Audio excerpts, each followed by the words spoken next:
In this video, we will see how we can create virtual environment using venv.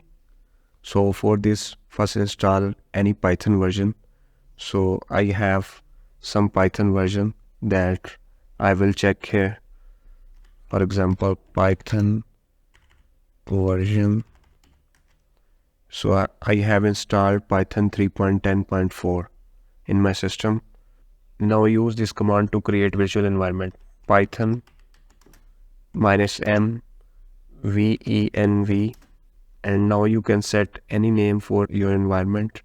For example, I will set new env. Now press enter. You can see the new environment is created. That's name is new underscore env,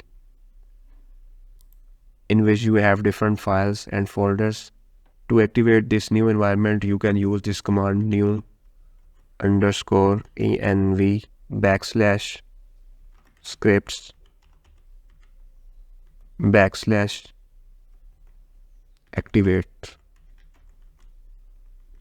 Now you can see that our new environment is activated. Now you can install any Python package in it.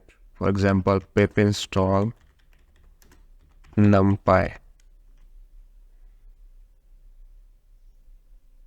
NumPy is successfully installed, and now you can also deactivate this environment by using deactivate. So in this way, you can easily create virtual environment using venv.